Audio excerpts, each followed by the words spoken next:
Hello, YouTube fam. Johnny Charles, Ujima staff. Welcome to Ujima Wednesdays. Welcome to Ujima, first of all, where we're building an arts, business, and culture ecosystem here in Boston for and by our BIPOC community here and concentrated in Boston. Wednesday evenings or Wednesday open Wednesdays are opportunity for members, guests alike to partake in building, and we like to describe that as co-creating and co-leading with us by way of workshop and our member teams.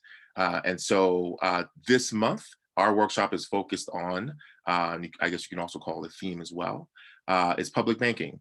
One of our flagship initiatives and programs and goals, legislation in Massachusetts. And we have our partners in community, partners, I wouldn't say in crime, but partners in crime, but our local partners who are trailblazing this effort along with us.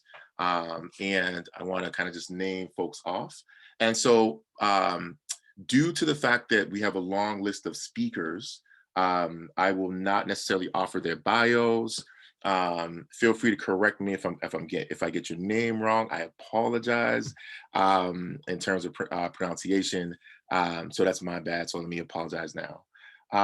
But bios will be offered in the chat so for folks here and for folks out on YouTube.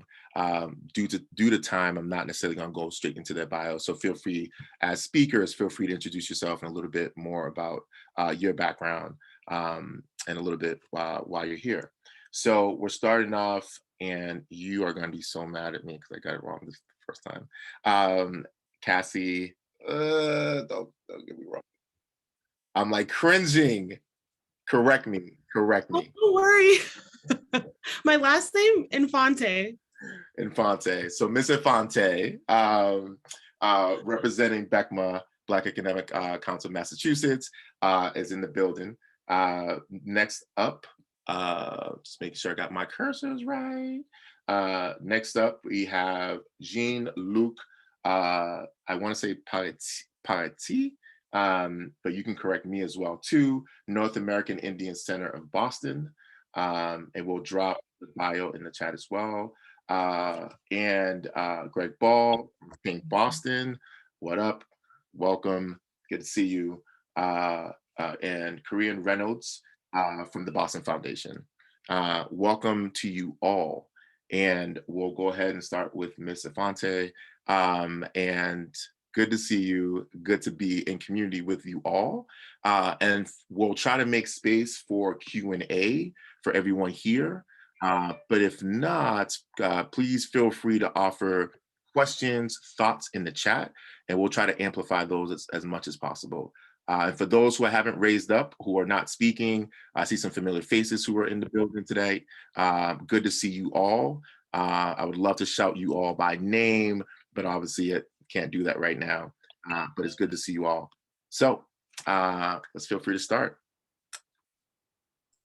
BECMA. Great. Thank you so much, Johnny. I just want to mention that we might be joined by the president of BECMA, Shagun Idowu, but so he will have a few words to share on behalf of BECMA.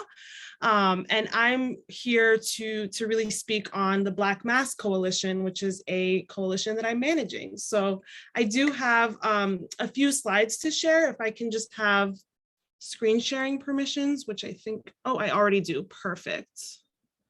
But before I do that, I'll just briefly introduce myself and say hello, welcome to everyone. I hope wherever you are that you and your loved ones are taking care and staying safe. My name is Cassie Infante. I use she, her pronouns. I am the manager of the Black Mass Coalition. I'm also proudly repping my hometown of Lawrence, as you can see behind me, where I am currently a school committee member and a lifelong resident. So I am now going to just share my screen if you give me one moment. Oh, and actually, we are joined here by Shagun. Hi, Shagun. We were hoping that maybe he could go first and chat about BECMA and then transition to me to focus on Black Mass Coalition. If that feels all right to you, Shagun. Sure thing. Awesome. Well, good evening, everybody. Great to see you all this evening. Apologies for my tardiness, but always happy to support Ujima and all of our friends and family over there.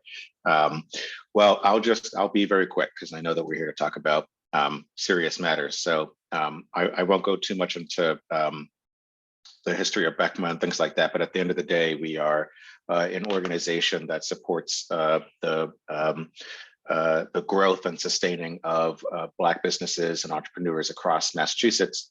We have several hundred members between here in Boston and Great Barrington, and represent the over 2,000 Black firms in Massachusetts that are employing 17,000 people and generating $2 billion every year. And so last summer, we've all been dealing with the results of the pandemic. They've certainly exacerbated issues that we already know were impacting our business community and our communities overall. And so access to capital and other resources have put our businesses in dire straits, as they haven't had much access to government programs, either on the local, state, or federal level, or some of the private sector programs to support our businesses. So when the issue of, or the notion of a public bank came about, I don't want to make it seem as if we woke up one day as an organization and said public bank is the way to go. It actually came about because of our close partnership with the Boston Ujima Project, and in particular Nia Evans, your fearless leader, who I'm looking for throughout the room, and so I'm gonna talk to her. But last summer, BECMA co-founded with several of our allies on today, the Black Mass Coalition, which Cassie will chat more about. I won't steal her thunder, but I'll just say that as we were putting together our blueprint, Nia is actually the one that made us aware of BECMA, what the public bank was and is, and the rest of the members of the coalition. So the no, you can start recording if you want to. This is the bad part of the presentation. Cassie's much better. But the public bank is important for this very reason. It's our money, and it's public dollars, and it's money that at least the legislation before the state legislature mandates that that money be invested in our communities. So right from the outset of its creation, it is something that people of color, women, veterans, those identifying as LGBTQ, would be able to access to make investments in various parts of their community, whether it be businesses, purchasing of homes, et cetera. So for us at BECMA, while we continue to push government and corporations and others to make funding available to our businesses to merely survive the pandemic and then help to build or ensure an equitable recovery when we get to emerging out of COVID. Everyone's saying we're emerging, but we're doing this virtually. We've got to wear masks when we go outside. COVID's not over. But if we're going to ensure that happens, for us, it's important that we begin with establishing a public bank in Massachusetts and ensuring that we're the first in the nation to have a public bank that focuses on equity in the history of the nation. So I will stop there. I can go on forever, but I will pass it to Cassie to chat more about the Black Mass Coalition and give further information on the bank. Thank you so much, Shagun. I had nerves about going first, so you've helped me with that. Okay, I'm going to share. I just have a few slides to share, if you give me one moment. Okay, can you see my slides?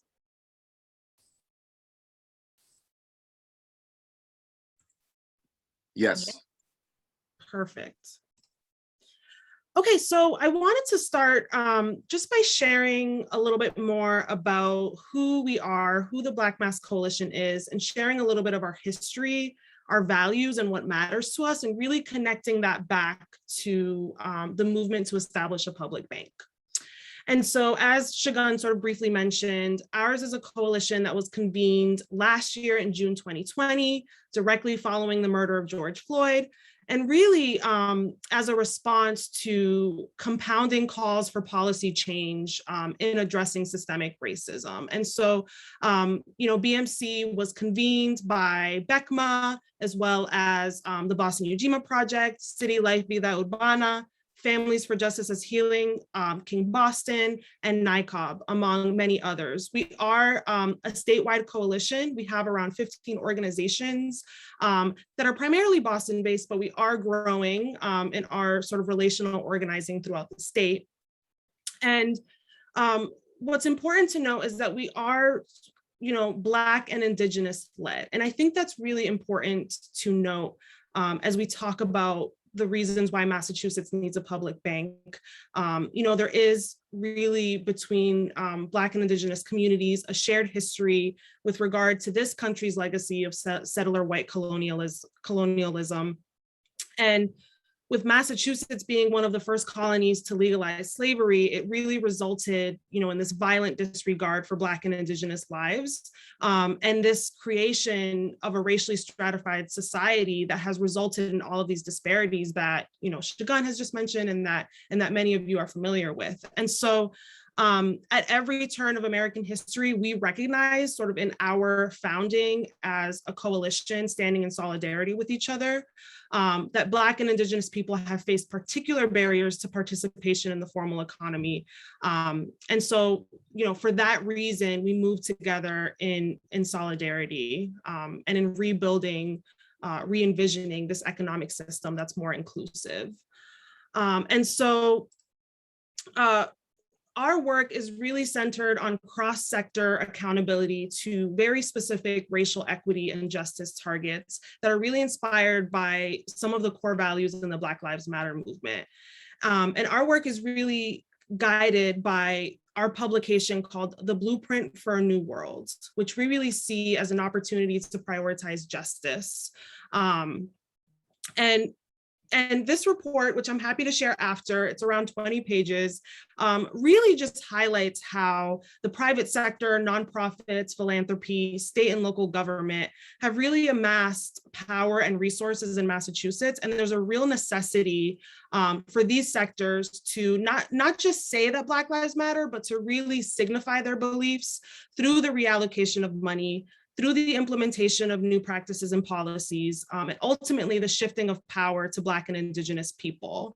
And so so much of our work is centered on actually really materializing, so to speak, these 20 very specific targets. And I do just want to note that another part of our values is really recognizing the interconnectedness of socio-political and economic injustices, realizing that in order to address one, we must address all.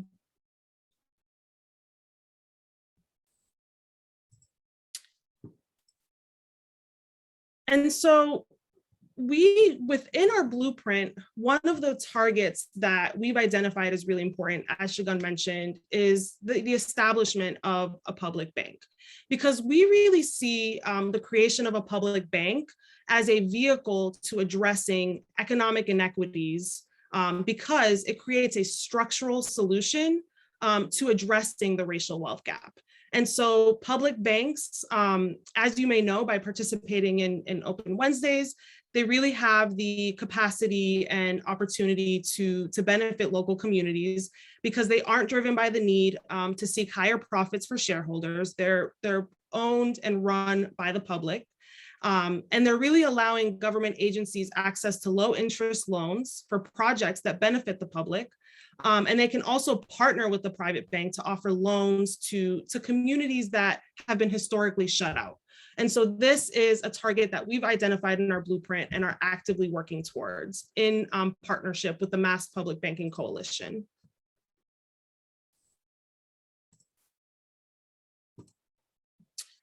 And so why it matters, this is my last slide, and I just want to speak more to this idea of public banking for social and economic justice. And so as I mentioned, a public bank would really operate for the public good and really function in collaboration, not competition. And so we know that a central goal of the public bank is to, again, address these inequities that have left so many communities, small businesses, farms, and other enterprises without access to affordable financing. And so, really helping to stabilize the economy, in particular, addressing these inequities that have been exacerbated by COVID-19.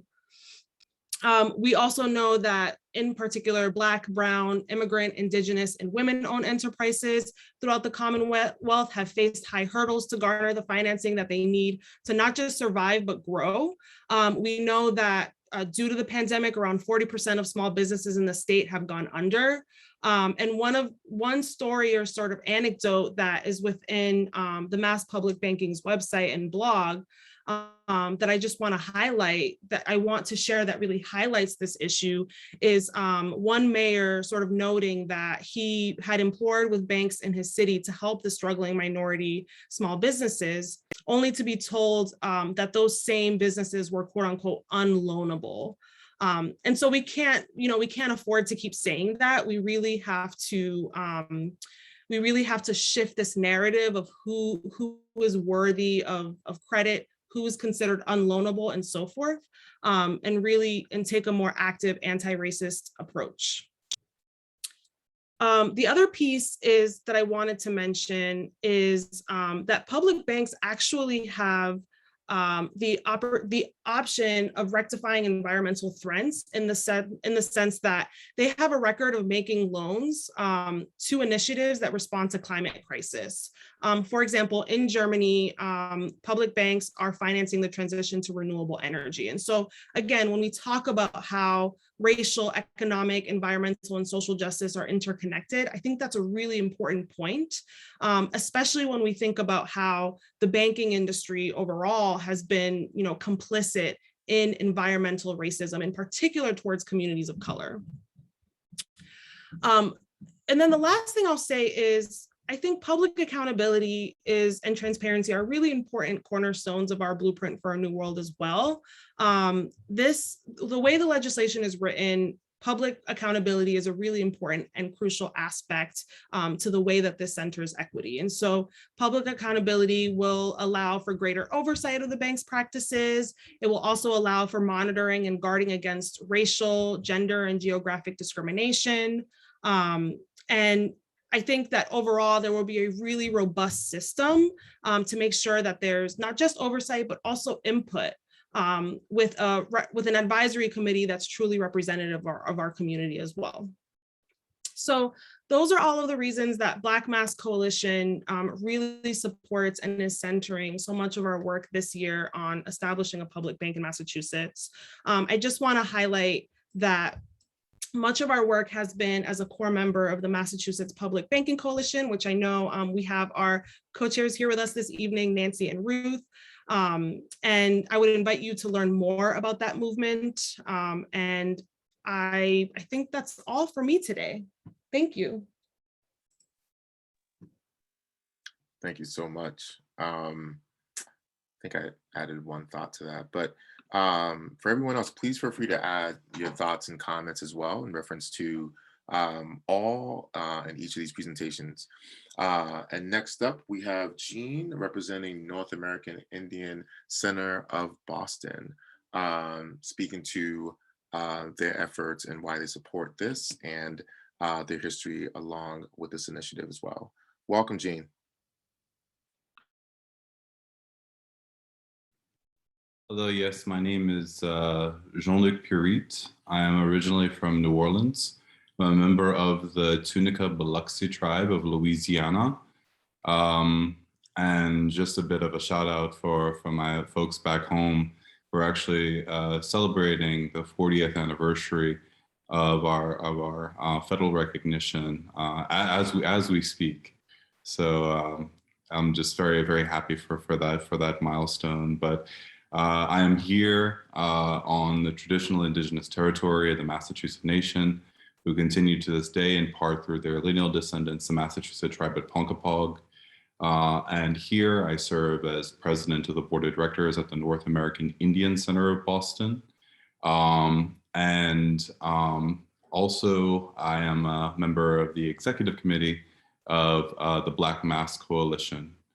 I started off tonight's presentation first, absolutely just kind of uplifting all of our team. You see here from left, I have Mia Johnson, Raquel Halsey, our accomplice, Representative Ayanna Presley, myself, Ella Blackowl, who is our director of workforce employment and training, workforce development, employment and training department, and also Reggie Alkevich, who is I kind of get the title, so I will definitely not venture into that. But Reggie is an important a component to our team. As a matter of fact, they did a lot of work on Get Out the Vote and census, which was very critical in this last round because our state has now gone from a population of American Indian, Alaska Natives at where we once were estimating our population at 35 to 50,000.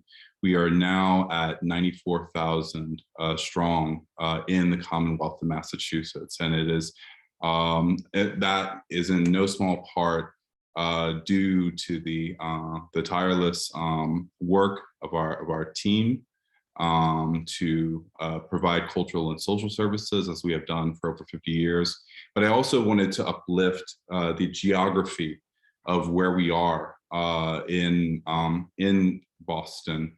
We're actually across the street from the Heath Street station. We are also across the street from the VA, and not too far away from public housing, and next door to the Hope Lodge Cancer Center. So we're very much at the intersection, both as a community, but then geographically located within the intersection of some of Boston's most vulnerable populations. And so it's important for us to continue to do the work that we do, and it is also important, as you're seeing in this picture, for us to also show up for transit justice with all of our accomplices. I actually wanted to just kind of channel some of what I was feeling tonight, some of the rage that I was feeling tonight about what's going on in Del Rio, Texas.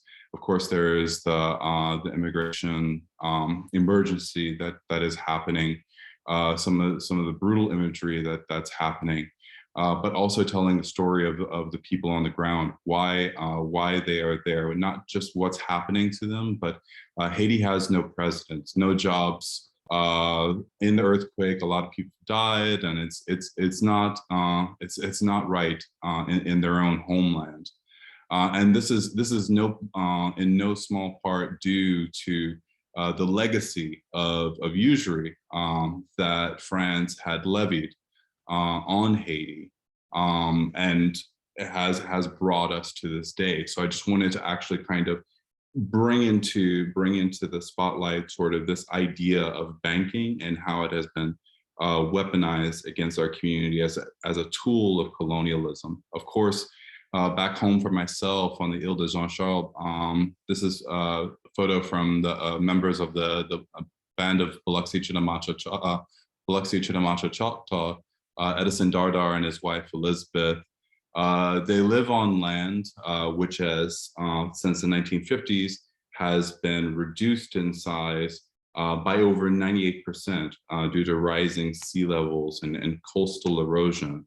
It's still good land. People would garden there. People would grow green beans, lima beans, tomatoes, and peas. But the salt water keeps rising. And people say that we shouldn't be here for 50 years, says Elizabeth. But if we moved, other people would take our land. And as a matter of fact, after fighting for 13 years for the tribe, a state-recognized tribe in Louisiana, to receive funding from HUD to relocate their whole community, the nation's first climate change refugee community.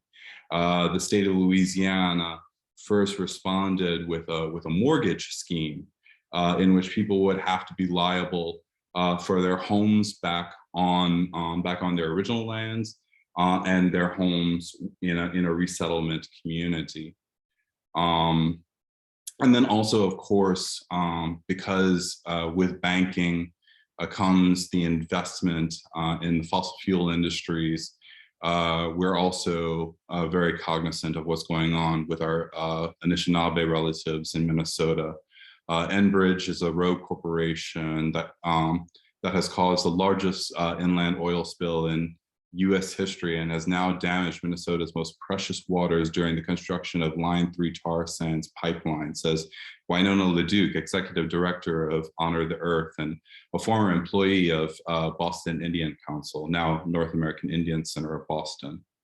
I go through all of this because I wanted to actually just highlight some of the figures about what it means, what our money is actually doing right now in some of these banks, in lieu of not having a public bank here in Massachusetts. You can see that just the USA share alone, these are the shares since 2015 when these numbers started being reported. How much these banks have been bankrolling a lot of this devastation that our communities are faced with today. And I also wanted to call out some of the schemes that our government has actually put forward to kind of not just to kind of help to continue some of these systems, not to just say we're going to divest completely, not to say that we're going to reduce carbon emissions in a bold way, in a way that is going to save our Earth, but these carbon pricing schemes are allowing corporations to continue carbon emissions at a very harmful rate, and greenwashing the solution. So that the actual healing that needs to be done, the actual dismantling of the systems that need to be done, has been put off for a later date. So I just wanted to talk about that. But then also, I know that this is directed at nonprofit institutions, but I thought that these thoughts from the Black Mass Coalition document were very important. Why is divestment important? As stated by the Movement for Black Lives, we demand investments in education, health, and safety of Black people, instead of investments in the criminalizing, caging, and harming of Black people. We want investments in Black communities, determined by Black communities, and divestment from exploitative forces, including prisons, fossil fuels, police, surveillance, and exploitative corporations. And so while of course we are centering Black lives within that piece about divestment, we absolutely see that Indigenous liberation and Black liberation is intertwined, and we share a lot of these concerns. And so finally, I just wanted to welcome everybody, invite everybody. We're having two standouts, North American Indian Center of Boston, to call into mind some of our children that have been lost to residential and boarding schools. We're having a standout on September 30th. And also we invite everybody here to join us on October 9th, where we will be demanding that the city of Boston, Mayor Kim Janey, please declare Indigenous Peoples Day. We demand that. So thank you very much. Thank you so much, John. Very enlightening, as it has from the start. Thank you so much. And we're just going to continue building on that. I think there's so much to be said about each of these presentations that it's hard to just wrap that up in like a general transition or segue. But thank you. Next up, we have Mr. Ball from King Boston.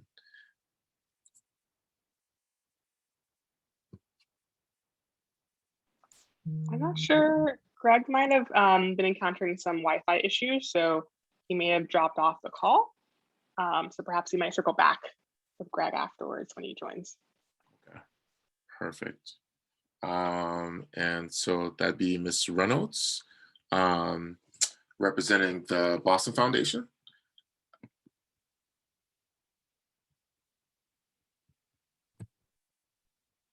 Hello, everyone. How is everyone doing?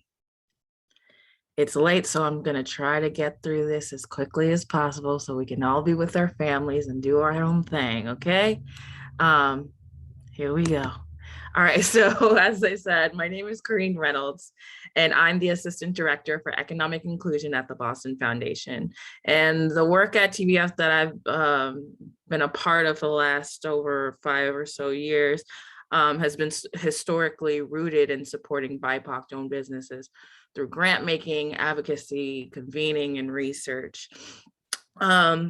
As Greater Boston's community foundation, the Boston Foundation seeks to bring the collective power of our region's people and resources together to drive real change. And we are one of the largest community foundations in the nation. That's a little fun fact.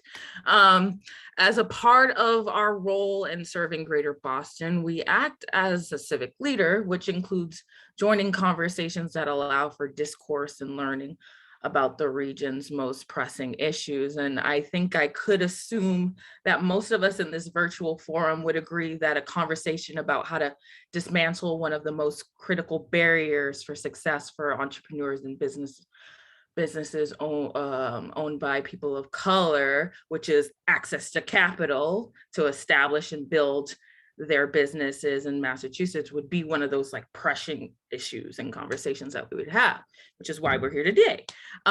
So access to capital, as we know, is the lifeblood of business. And in this case, decades of injustice has helped intensify economic inequality, which COVID has made more visible now more than ever.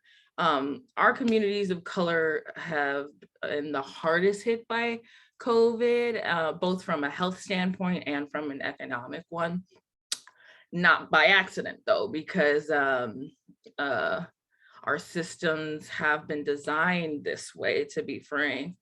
Our hope is that we emerge from the pandemic with the change that we need to see. And it's forums like this and the work that you've heard about from the organizations before me and the work that we try to do. We're trying to make that change together. Let's see, the past spring, the Boston Foundation, with the help of Matt Brewster, who you'll hear from in a little bit, Boston Indicators, and the Coalition for an Equitable Economy, released a piece of research we called The Color of the Capital Gap. And that examines the unequal levels of, of growth capital available for businesses in Massachusetts, most specifically businesses of color. And it critically proposes and crucially proposes that we take action, and action is taken to remedy these disparities. And one of those remedies that we found was super important to highlight in the report was establishing a public bank in Massachusetts. And here to talk a little bit more about what we highlighted in the research that we did is Matt Brewster. Thanks, Corinne. Hi, everybody. As Corinne mentioned, I had the privilege of working with her under her leadership and partnering with the Boston Indicators team to really dig in and investigate empirically the gaps in access to capital for businesses of color nationally, and then really looking specifically at Massachusetts. So I'll share a little bit of what we found, specifically with a lens for the case that it makes for something like a public bank, and why we felt compelled that it was one of the solutions that rose to the top. So we really started with the experience of small business owners and businesses of color and their unmet need for capital. And across all sources, businesses of color receive less of the financing that they seek compared to their white counterparts. And I think many of us on this call have heard the retort, well, oh, that's because they're riskier, right? Not true. These disparities persist even when we adjust for creditworthiness of the borrowers as defined by credit score. We actually even talked to the credit bureaus during this process. There's no difference, holding all else equal, in default rates across race and ethnicity. So it was really satisfying to dismiss that out of hand with this piece of work, one of the many things. So we started there, and then if we drill down and look at bank lending, right? This is where we start to see the clear rationale for a public bank. And I'll walk through this on another slide in a moment, but just to cut to the chase and lead with the headline for why, the private markets are producing unequal outcomes, right? And there's a number of reasons for that, but like that's the bottom line, right? For why we think a public bank solving for businesses' needs and greater societal good rather than just the bottom line can help remedy this solution. So this first cut looks at small business administration lending. Banks are 95% of this lending, right? It's the only source that has race ethnicity. The loans are not distributed equitably, right? You can see the numbers.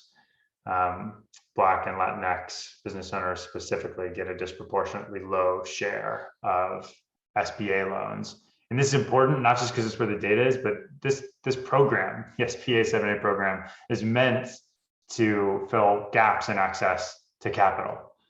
And it's a government program intended to do so, but it's trying to do so through de-risking loans from banks. And that just straight up hasn't worked. If we localize it and look at Massachusetts, there are 18% of entrepreneurs in the Commonwealth are people of color, yet neighborhoods that are majority POC get only 10% of the loans.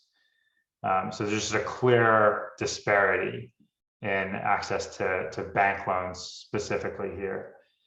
And we did some math on what that translates to on an annual basis. It's about $600 million a year, the gap in unmet demand from businesses of color just in Massachusetts. $600 million a year. It's pretty substantial.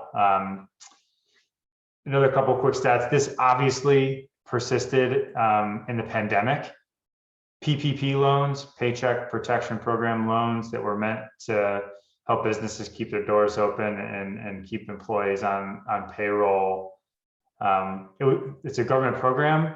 It was funneled through banks and some others, and fintechs and some community development finance institutions were eligible. It was predominantly banks, the same banks that produced this outcome and this outcome.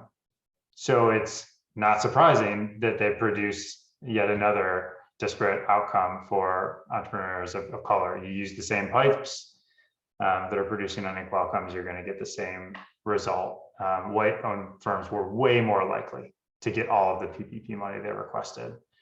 And this is a once-in-a-generation subsidy to businesses that a lot of businesses of color missed out on. So that leaves us with why, right? And it's a complex answer, but one thing that we can say definitively is that discrimination, no doubt, plays a role. It is certainly not the only thing. There's not enough evidence to suggest it's the main thing, but it exists. This is a study done by the National Community Reinvestment Coalition looking at the discriminatory treatment of specifically African-American borrowers compared to white borrowers. They're basically a mystery shop. They said, have an African-American person go in and a white person go in, same business plan, same everything, right? They're treated differently. And this is recent. So that's why that we felt that looking at a public bank was important as part of the solution set that we developed. And I wanted to show you all the things that we came up with when we scanned nationally what other states are doing to address these barriers and gaps. And we stumbled across the public bank actually in the context of looking at what California is doing, learning from the long history in North Dakota, which only amplified our interest in connecting to the coalition here locally and a lot of the political momentum around it. So I'll leave it there. I know you all are very familiar with the public bank concept and the role it can play. But so I'll happy to answer any questions folks have, but I'll also put in the chat a link to the report itself and encourage you to take a look at the stats I shared in more depth. There's plenty of other stuff in there and the other solutions too, which we think are important.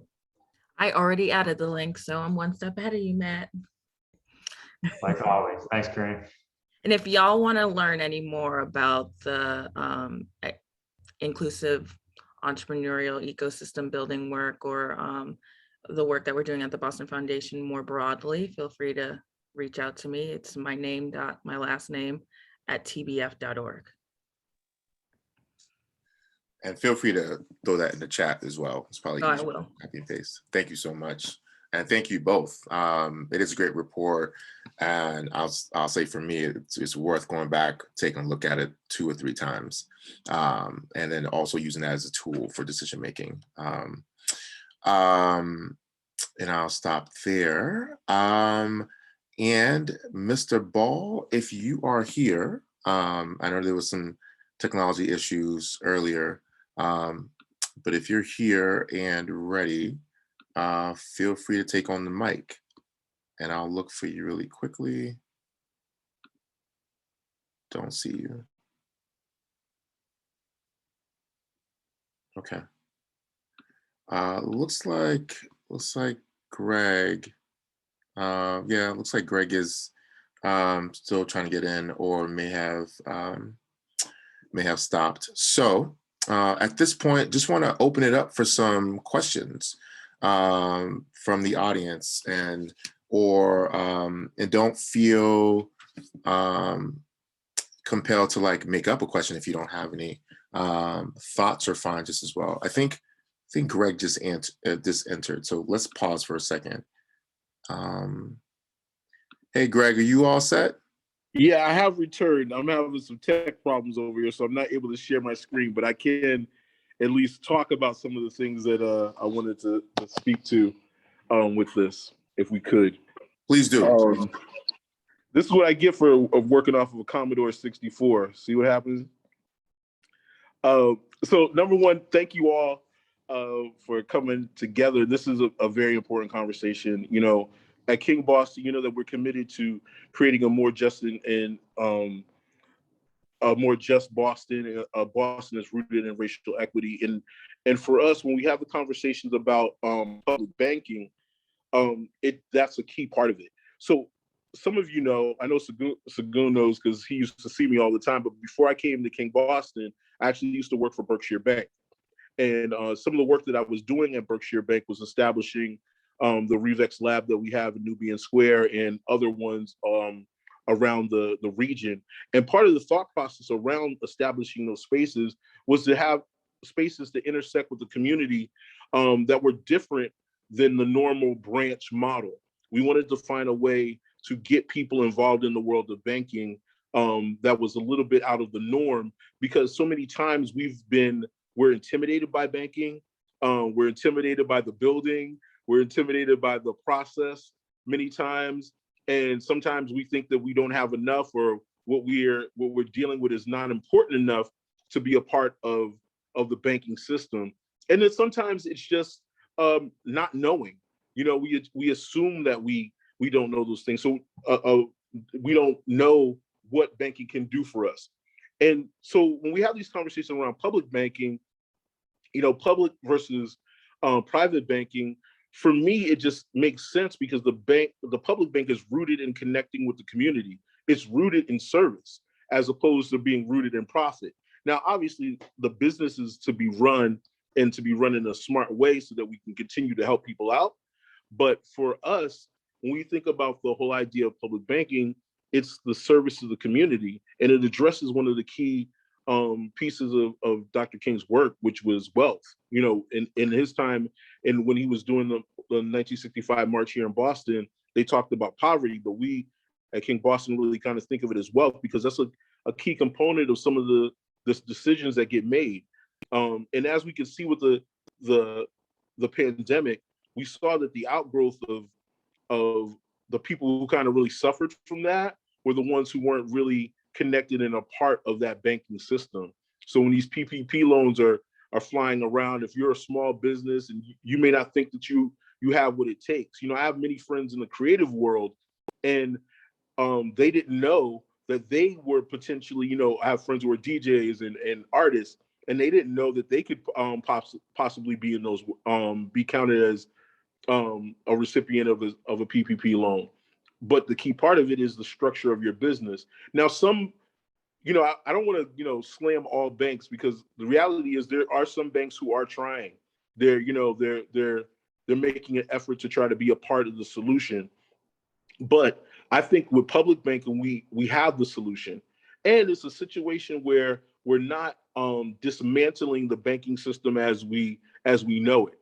Really, what happens with the public banking model is that a lot of the public banks can be the source and the root of people's first interaction with the bank, and that can grow into something where they go into a private bank as well. That can be a piece where they work in tandem as opposed to working in opposition. So for us at King Boston, and with our goals in terms of making Boston a better place for all of us, it's just essential. It just makes sense for us to be a part of any conversation that's around public banking. When we think about bridging that gap between BIPOC businesses and banks, it's essential. You know, the fact that it doesn't, you know, upend our whole banking system, I think will make people feel comfortable in that transition or that additional piece of what we're doing. And right now, we're going outside of the banking model anyway. You know, when you think about digital banking and all the places that are, you know, there's banks that don't even have actual branches anymore. So the idea to be in this space, it just makes sense at this time. So that's pretty much it. I'm sorry that I'm not able to give you a little bit more pomp and circumstance. But if there's any questions, you know, feel free. I know we're going to do a Q&A, and I'm ready when you are. Yeah, I think, yeah, let's take a couple minutes to take some questions. We have member teams that are immediately afterwards. I have Mia Johnson with a hand raised, and so let's do that. Mia, would you like to ask your question? And welcome. Johnny, sorry y'all, I'm doing 6 things at once here, but I'm happy to be listening in. And so I guess my question is, and Jean-Luc talked about money in talking about divestment. And so in some of the research around public banking, like many of the other things where people aren't clear on exactly what we mean, who the investors are, and then who are the shareholders of that public monies, right? The collected monies. And then, and how is it being invested? Where is it coming from, right? Because I think that tells the same story, which is why divestment is so much about that story. So I guess to me, it's like, when you're thinking about this and tracking this, I guess it could go to everyone, but I'm also thinking about with what you're sharing, Greg, like not just a familiarity with banking, but like, where is the money coming from that we're using and investing into our communities?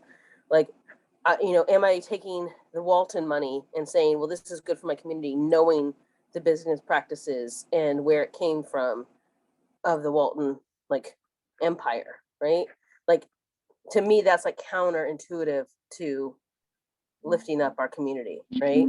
And it takes away from the insular nature of that. But I'm wondering about where that conversation is, investment, and then understanding clarity around divestment, the asset management and insurance, you know, because that's also part of this process and conversation. Yeah, Well, I think. Oh, go ahead, please. I'll say something really quickly. So come from the world of philanthropy, and philanthropy historically is built on white wealth. And what we're doing is we're trying to utilize, old systems to create and foster new alternatives and new standards and practices. And so I think that, there's a transition period where, we have to take the wealth where it comes from, but while we're doing that, we're building wealth amongst the communities that we're trying to serve. We're building wealth amongst folks who can later be the face of philanthropy and give with those clear morals and cultural competency that we're looking for. At the Boston Foundation, we have the Business Equity Fund. It funds businesses, Black and Latinx owned businesses, and a lot of those, the money to come and make those growth capital loans comes from, maybe a Eastern bank, for example, right? And they do it because they want to be involved in this work. And this, we don't take all money, but we'll take it if it comes with clear, intentional partnership. And I think that's super important to understand and represent yourself when you show up to these meetings and accept that money, like this is what you're investing in. So if you're not aligned, then maybe this is not the best partnership. I would throw in one more thing as well. I think that you're right on the nose, but I think the beautiful part about this whole concept of public banking is that, we can learn from the last 2 years of that we've had to deal with and use innovation. There's different ways to approach it. Like, as I was thinking about it, we've been having these conversations about the whole thing with equity and cannabis. Maybe some of that money could be part of what funds into the public banking piece. So I think that while I absolutely think that you're correct for us to be very wary and have concerns about where the money comes from, I also believe that this is actually a time that we can get innovative and we can find some ways to address the problem with some new thinking.